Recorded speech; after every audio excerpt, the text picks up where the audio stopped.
아멘.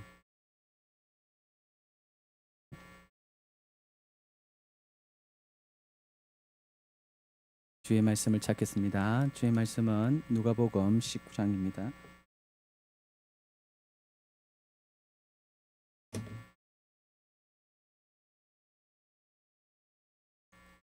누가복음 19장 11절로 27절입니다.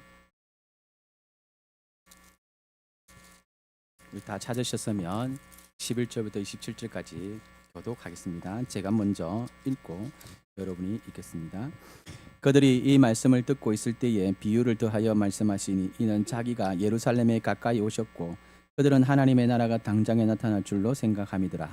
이르시되 어떤 귀인이 왕위를 받아 가지고 오려고 먼 나라로 갈 때에 그 종려를 불러 은화 10문화를 주며 이르되 내가 돌아올 때까지 장사하라 하니라.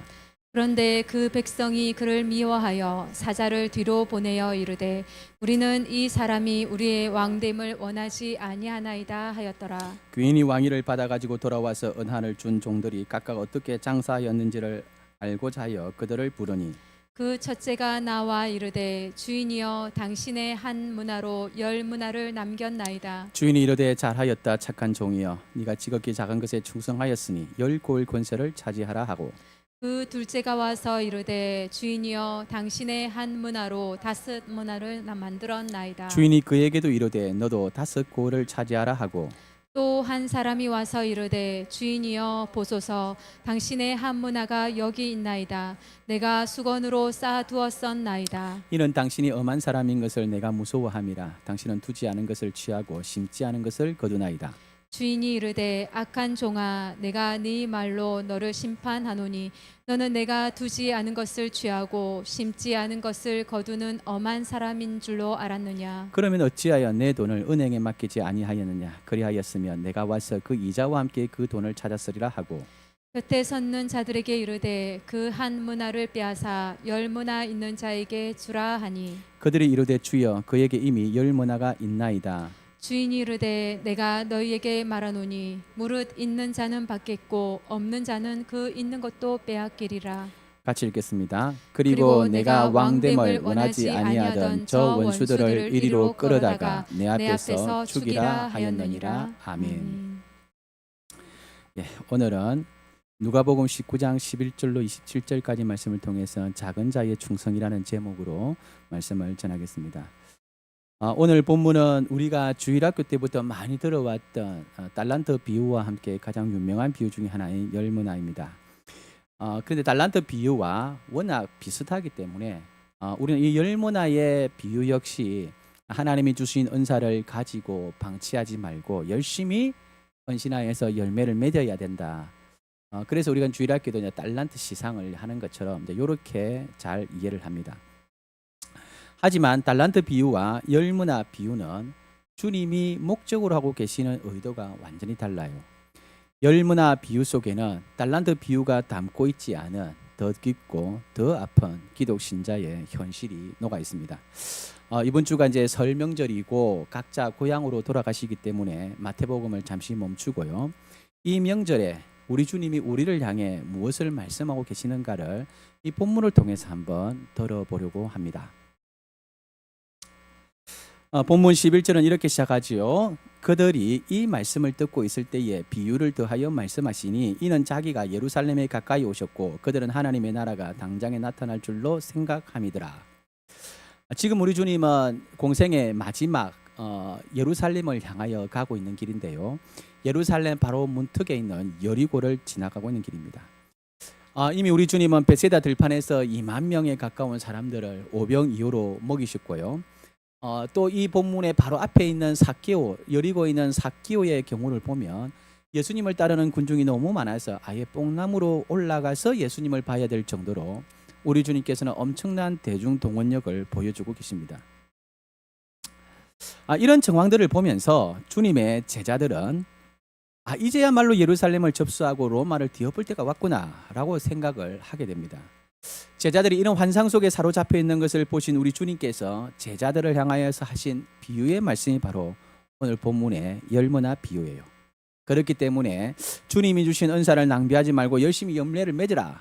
라는 의도로 주어진 것은 아닙니다. 낭만적 기대, 이제 우리가 예루살렘을 접수하고 로마를 뒤엎을 것이다. 그러면 나는 그 지역에서 조금 힘 있는 자리에 앉겠지. 이런 낭만적 기대를 안고 있는 제자들에게 찬물을 끼얹는, 어찌 보면 냉정하고 어찌 보면 또 안쓰러운 비유의 말씀이 오늘 본문의 말씀이에요. 예루살렘을 앞두고 들떠 있는 제자들의 모습이 또 명절을 앞두고서 자칫 또 들떠 있는 우리에게도 던지는 말씀이 있을 거다라는 생각이 듭니다. 오늘 주님의 비유가 낭만적이지 않다라는 것은 우리가 본문을 자세히 보면 금방 알 수 있어요. 본문 12절에 보니까 어느 기인이 왕인을 받아가지고 오리고 먼 길을 떠나면서 10명의 종들에게 한 문화씩을 남기면서 장사를 하라 이렇게 명령을 했습니다. 자, 그런데 당장 14절에 가보니까 그 마을 백성들이 이 주인을 미워하여 사자를 뒤로 보내어서 우리는 이 사람이 우리의 왕됨을 원하지 않는다라고 전한 것이지요. 주인이 돌아와서 결산을 한 이후에 27절 마지막에 보면 귀인이 왕이 되는 것을 반대한 모든 자들을 끌고 와서 처형을 하는 것으로서 오늘 이 본문의 비유가 끝이 납니다. 단순히 하나님이 주신 은사를 낭비하지 말고 열심히 헌신하라라는 말씀인 줄 알았는데 이 비유의 처음과 마지막은 생각보다 서늘합니다. 실제로 주님의 이 비유를 들은 제자들과 수많은 군중들은 우리 주님이 이 비유를 말씀하시는 순간 분명 등골이 오싹했을 거예요. 우리는 모르지만 그들만 알고 있는 정말 엄청난 사건이 떠올랐기 때문입니다. 지금 예수님이 가시고 계신 것이 이제 여리고다, 그죠? 이 여리고는 이제 앞에 그림이 보이는데 이게 이제 상상 복원도인데요. 헤롯 대왕의 궁전을 이제 아켈라오가 재건축을 하면서 굉장히 화려하게 지었던 궁전이 바로 이 여리고에 있습니다. 예수님께서는 제자들과 그를 따르는 수많은 군중들 앞에서 들떠 있는 그들을 향하여 여리고 저 건너편에 보이는 아켈라의 궁전을 보면서 이 비유를 말씀하셨어요. 요세푸스 유대교회사 제17권에 보면 헤롯 대왕이 죽자 그의 아들 아켈라오가 유대 땅의 왕위를 헤롯 대왕에 이어서 왕위를 승계받기 위해서 로마의 황제였던 아우구스투스에게 길을 떠납니다. 하지만 워낙에 잔인했던 아켈라오이기 때문에 유대인들이 이거 엄청 싫어했어요. 그래서 50명의 사절단을 로마에 급파해서 로마의 황제에게 우리는 이 아켈라오가 우리의 왕이 되는 것을 원하지 않습니다 라고 전달을 해요. 유대 지역의 반란을 염려한 아우구스투스 황제는 아켈라오에게 왕위를 주는 대신에 헤롯 대왕에 남아있는 세 아들들에게 각각 나라를 쪼개어서 나누어 주고 그들에게 왕이 아니라 분봉왕이다 라는 낮은 칭호를 내립니다. 자, 상황이 이렇게 되니 화가 머리 끝까지 난 아켈라오가 유대로 돌아왔고 난 이후에 자신을 반대한 유대인들을 향해 잔혹하게 보복을 하는데요. 요세푸스는 이 사건을 6월절 성전 때 학살이다 이렇게 명령을 했습니다. 6월절을 지키기 위해 유대인들이 성전에 몰려오자 아켈라오가 보병과 기병까지 투입하여서 보이는 대로 유대인들을 학살을 해요. 이날 약 3,000명이 죽어나갔습니다. 그렇기 때문에 예수님께서 여리고 저 앞에 보이는 아켈라오의 궁전을 바라보면서 이 아켈라오의 이야기를 끄집어내셔서 비유를 말씀하셨기 때문에 이제 예루살렘 가면 우리 정말 대단할 거야 라고 들떠있는 그들을 향하여 찬물을 끼얹은 거예요. 그렇다면 왜 우리 주님께서는 하필 이토록 잔인한 아켈라오의 이야기를 꺼내셨을까? 도대체 제자들에게 무슨 말을 하고 싶어서 이 비유의 말씀을 하셨을까요? 네덜란드 신학자 헤르만 리델보스 이렇게 굉장히 유명한 책인데요. 하나님 나라는 책이 있는데 여기에서 리델보스가 이런 말을 했습니다. 하나님 나라는 단번에 완성되는 것이 아니라 긴 시간의 역사가 필요하다. 하나님의 나라는 단번에 완성이 되는 것이 아니라 긴 시간의 역사가 필요하다. 주님이 다시 오실 때까지 이 땅에는 주님이 우리 눈에 보이지 않는 중간기가 있어요. 그리고 그 중간기는 오늘 본문의 말씀처럼 우리는 예수를 원하지 않는다, 교회는 필요 없다 라고 소리치는 적대적 시간입니다. 오늘 본문의 말씀처럼 우리 모두가 다 놓치고 있는 사실이 바로 이것이에요. 주인의 명령을 따라서 장사를 해야 하는 종들이 마주할 세상은 그들을 향하여 호의적인 세상이 아니라 종들의 주인을 왕으로 인정하지 않고 미워하는 세상이라는 사실입니다. 우리가 이 열문화 비유를 읽으면서 이 부분을 전혀 생각하지 않아요. 단순히 장사에서 얼마나 남겼느냐에 관심이 있지 제자들이 어떤 환경 속에서 주인의 명령을 수행했는가에 대한 관심이 없어요.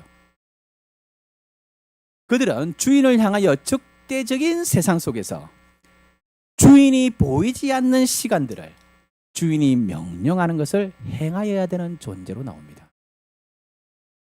이것은 정확히 교회의 운명이에요. 교회란 그리스도를 향하여 적대적인 이 세상 속에서 그리스도가 보이지 않는 이 고독한 시간들을 그리스도의 명령을 행하며 사는 존재로 부름받은 것입니다. 오늘 본문이 보여주는 제자들의 현실 이해가 되시죠? 이 세상은 주인을 싫어합니다. 우리의 종을 왕으로 모시기를 원치 않아요. 이런 적대적 환경 속에서 주인이 보이지 않는 이 시간대를 주인의 명령을 행하며 살아야 되는 존재, 바로 교회의 정체성입니다. 바로 이런 이로 인해서 우리는 이렇게 늘 고뇌해요. 왜 하필 우리를 향하여 적대적인 이 환경에 굳이 맞서야 되나? 주님은 눈에 보이지도 않는데, 살기도 바쁜데 뭐 하려고 사명이나 하고 감당을 해야 되나? 그냥 이대로 편하게 살다가 죽으면 되는 거 아닌가? 자, 이게 우리의 현실적 고민입니다. 자, 이처럼 기독 신자가 처한 이 현실을 누구보다도 잘 아시는 분이 우리 주님이세요. 그래서 신문화를 남기고 오문화를 남긴 종을 향하여 오호, 이것 봐라, 제법이네, 장사 수완이 제법 좋구나, 능력 있구나 라고 칭찬을 하신 것이 아니라 뭐라고 칭찬하셨습니까? 착한 종아라고 칭찬을 하셨어요. 왕위를 받으러 가는 주인의 뒤로 몰래 사절단을 보내어서 우리는 이 사람이 우리의 왕이 되는 것을 원하지 않는다라고 전한 이 세상이 종들이 주인의 명령을 따라 열심히 장사를 하는 것을 가만두고 봤겠어요? 종들의 주인의 명령을 따라 열심히 장사를 하면 할수록 사람들의 반대와 저주와 저항은 더 거세졌을 것이고, 시간이 흐를수록 종들은 그 말에서 고립이 되었을 것이 분명합니다. 그러니 열문화와 오문화를 남긴 종들은 이익을 많이 남긴 영웅이 아니라 주인을 시리하는 이 사회적 박해와 조롱, 저항과 저주 속에서도 나는 주인의 종이다 라는 정체성을 잃지 않고 끝까지 견뎌낸 종들입니다. 열문화 비유는 하나님이 주신 은사를 방치하지 말고 열심히 사용하여 열매를 많이 맺으라는 말이 아니에요. 이 적대적 세상 속에서 그리스도의 제자됨을 숨기지 않고 모든 핍박과 모욕을 견뎌내라 라는 것입니다. 왜? 왕위를 가지러 갔지만 지금 당장 왕위를 가지고 오는 것은 아닙니다. 왕이 다시 오실 때까지 그 왕이 지켜줘야 될 왕이 보이지 않는 시대를 왕의 명령을 두고 살아야 되는 존재이기 때문에요. 그러므로 오문화를 남긴 자 5배의 저항을 견뎌낸 것입니다. 열문화를 남긴 자 10배의 저항을 견뎌낸 거예요. 자, 이렇게 보니까 열문화의 비유가 조금 달라 보입니까? 예. 16세기 루터와 칼빈의 종교개혁을 통해서 서유럽 전역에 이제 종교개혁의 물결이 일어나는데요. 이 마지막까지 종교개혁을 받아들이지 않고 로마 가톨릭에 남은 나라가 이제 스페인과 프랑스입니다. 이 두 나라는 개신교 신자들을 잔인하게 종교 재판을 통해서 처형을 했는데요. 이 프랑스에서 핍박받았던 이 개신교 신자들을 우리는 위그노다 이렇게 부릅니다. 우리가 잘 알고 있다시피 영국의 종교개혁자들 뭐라고 그래요? 청교도인들이라 한다 그죠? 그것처럼 프랑스의 개신교 신자를 우리는 위그노다 이렇게 불러요. 1685년 루이 14세가 낭트 칙령을 이제 폐지를 하면서 본격적으로 이제 개신교 신자들을 탄압을 하기 시작합니다. 이런 프랑스 개신교 역사를 떠올리면 언제나 이름이 나오는 여인이 누구냐면 마리 드랑이라는 여인이에요. 1730년 19살의 꽃다운 나이에 위그노, 즉 개신교 신자다라는 이유로 체포가 되어서요. 콩스탕스 탑이라는 이 탑으로 감옥이 되어 있는 곳이 있습니다. 여기에 갇힙니다. 가톨릭으로 개종해라. 그 말만 하면 풀어주겠다라고 했지만 그녀는 19살에 감옥에 갇혔는데 그 사실을, 그 내용을 부인을 합니다. 아니야, 나는 가톨릭으로 개종 안 할 거야. 그리고 나서 무려 38년 동안 이 탑에 갇혀 있습니다. 이 같이 탑에 갇힌 여인들을 돌보면서 마지막까지 이 신앙을 포기하지 않도록 독려를 했는데요. 이 감옥 중앙에 보면 빗물을 받아서 쓰던 이게 원형 저수조가 있는데 그 돌 테두리에 마리 드랑이 새겨놓은 문구가 있습니다. 이 프랑스 지방 방언으로 레지스테라고 되어 있는데 이 영어로 번역을 하면 레지스터라고 되어 있습니다. 이게 뭐냐면 저항하라는 뜻입니다. 무려 38년 동안 그리스도를 향하여서 적대적인 환경 속에서 그리스도가 보이지 않는 그 고독한 시간들을 그리스도의 명령대로 살기 위하여 콘스탕스 탑에서 마지막까지 타협하지 않고 저항을 한 오늘 본문에 나오는 종의 모습입니다. 명절이 되어 여러분이 고향으로 가든 또 명절이 아니어도 우리가 살아가는 이 세상과 직장과 친구들은 그리스도를 향하여 결코 호의적이지 않아요.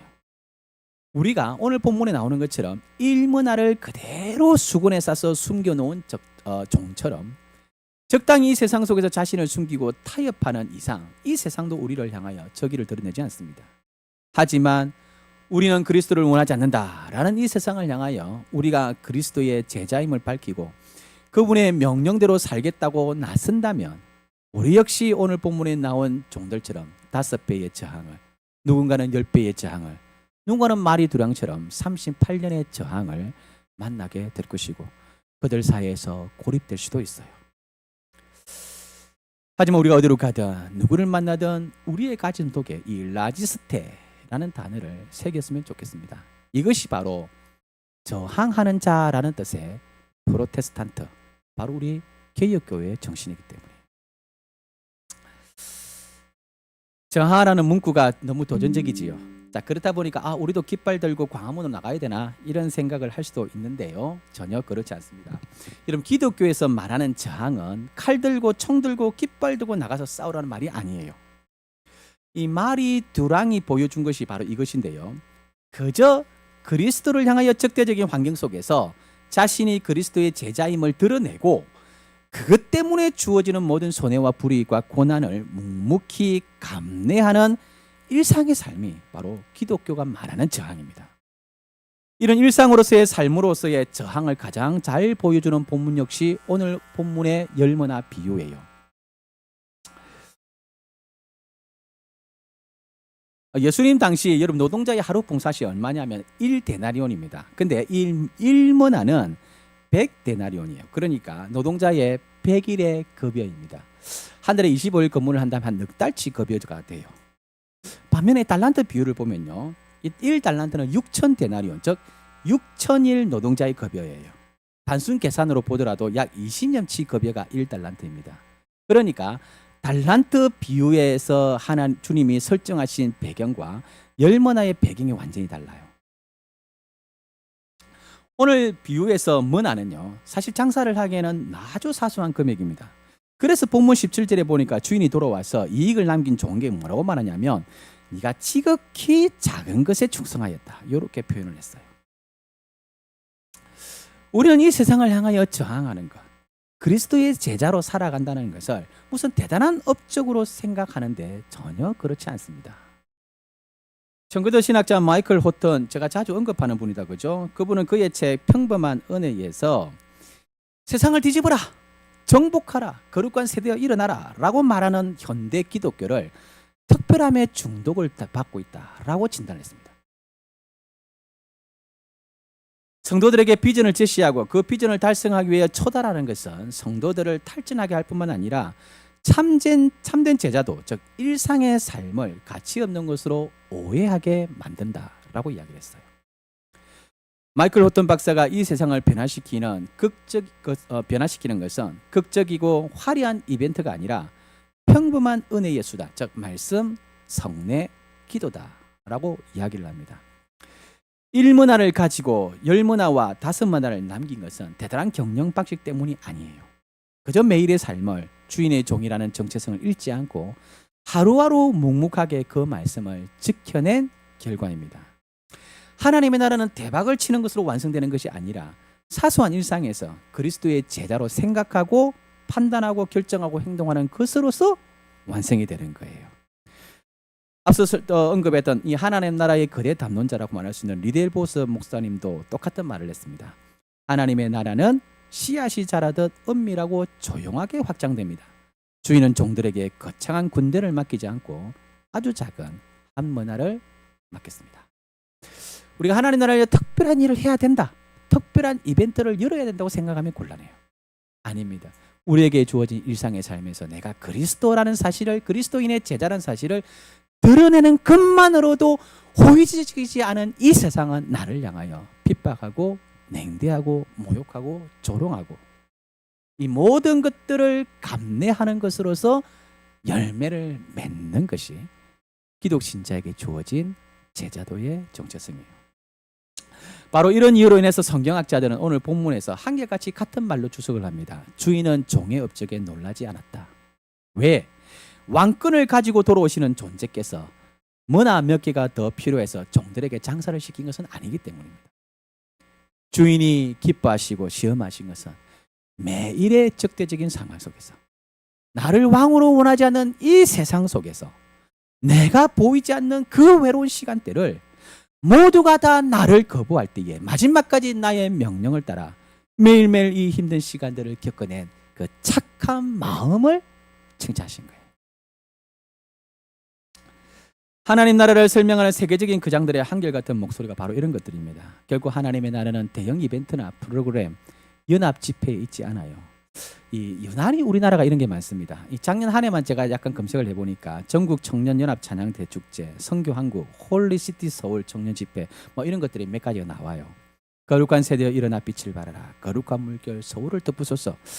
물론 같이 있어요. 없다고 말하는 건 아니에요. 하지만 하나님 나라는 이벤트로 이루어진 것이 아니라고 자꾸만 말하잖아요. 나라는 존재가 너무 작고 가진 능력이 너무 없고 대항할 힘도 없지만은 그저 하루하루 나에게 주어진 일상 속에서 그리스도의 제자임을 드러내고 그럼으로써 겪게 될 손해, 핍박, 조롱, 모욕, 저기를 견디면서 감내하는 것으로서 제자됨을 드러내는 것입니다. 이러한 작은 자의 작은 충성을 통해 하나님 나라가 확장된다. 덜떠 있는 그들을 향하여서 찬물을 끼얹으면서 우리 주님이 주신 말씀이에요. 정리를 하겠습니다. 저도 뭐 지금은 이제 나이가 50 중반대로 가고 있기 때문에 별 볼 일 없지만 우리 다 어릴 때 한 소리 들었잖아요. 쟤는 정말 개천에서 용났다. 저도 그 용 중에 한 마리였어요. 신학교 다닐 때는 그래도 니놈은 좀 세계적인 스타가 될 것 같아. 이런 말도 자주 들었어요. 그래서 저는 이렇게 생각했습니다. 나는 특별한 사람이 되어 이 세상을 놀래키는 존재가 되어야 되겠구나 라는 생각을 했었어요. 하지만 우리 자녀들이 다 그렇지요. 뭐 처음에는 대통령 되겠다. 나중에는 뭐 시장 되겠다. 나중에는 뭐 겨우 뭐 직장 하나 구하면 되겠다. 이렇게 이제 점점 작아지는 것처럼 저도 이제 현실에 부딪히니까 이게 정말 현실이 장난이 아니었어요. 전혀 의도하지 않았고 예상하지 않았던 악재들이 겹치면서 신학도 포기할 뻔했었습니다. 저는 실제로 사랑도에 가서 한 2달간 숨어 있었어요. 신학기 학기 가운데 안 하려고. 이제 좀 회복이 되어서 제대로 사역을 좀 할 수 있겠다 싶었는데 또 체포되어서 쫓겨나기도 했었어요. 그러면서 조금씩 깨달아간 게 있습니다.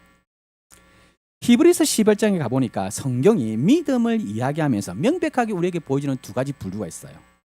모세, 기드온, 다윗과 같이 믿음으로 큰 업적을 이룬 자들도 있지만 믿음 때문에 고난당하고 유리당하며 순교한, 그래서 이름조차 남기지 못한 이들도 있습니다.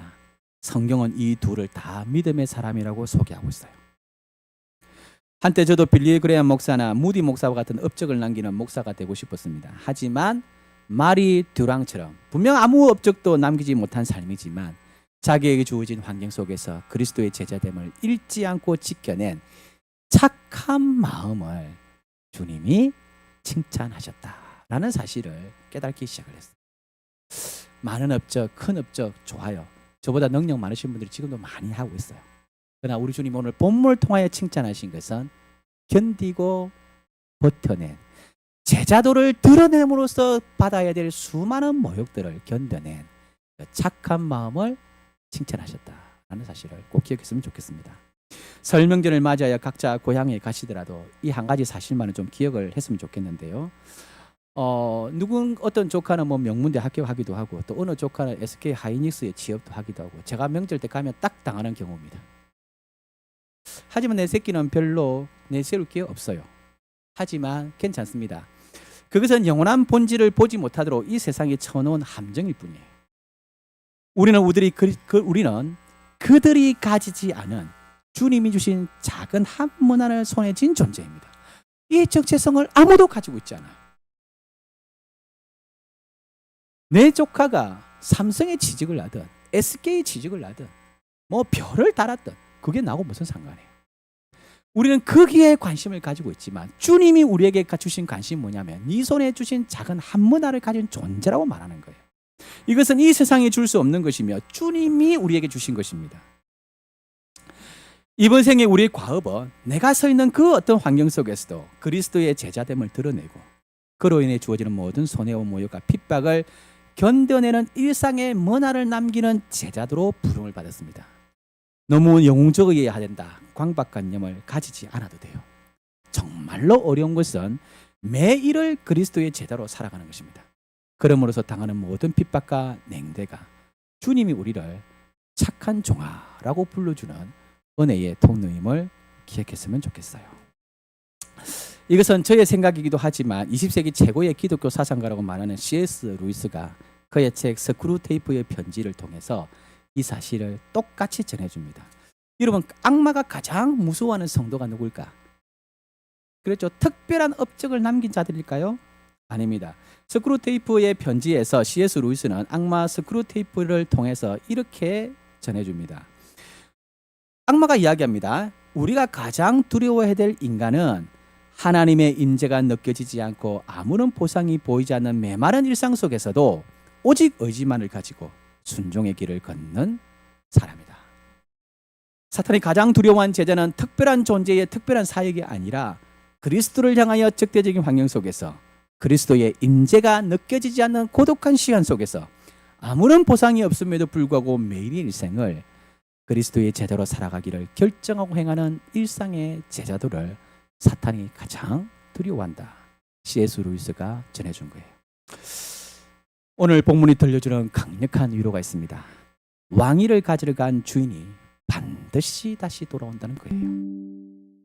지금 당장은 주인이 눈에 보지 않아서 이 고독한 시간대를 고독하게 살아가는 우리들이지만 분명히 왕위를 가지고 왕권을 가지고 틀림없이 다시 돌아오십니다. 이 소망이 있기 때문에 우리는 그리스도를 향하여 적대적인 환경 속에서 그리스도가 보이지 않는 이 고독한 시간들을 그리스도가 주신 사명을 끌어안고 끝까지 견딜 수가 있는 거예요.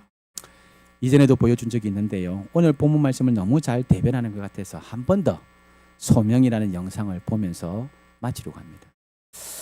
왜 주님께서 너 정말 대단하구나 라고 말한 것이 아니라 착한 종아 라고 말했는지를 알 수 있을 것 같아요. 불을 좀 꺼주세요. 오늘 본문 말씀 설교들을 잘 생각을 하고 묵상하면서 이 영상을 같이 보고 묵상했으면 좋겠습니다.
아버지의 크신 사랑을 성령의 이루게 충만하십니다.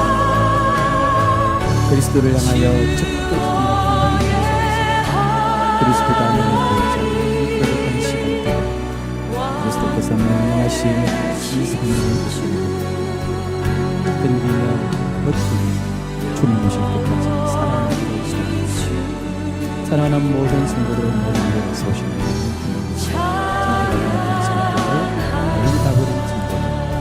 또 병약한 성도, 수술 중 있고 병 중 있는 모든 성도, 특별히 있는 성도들 지금부터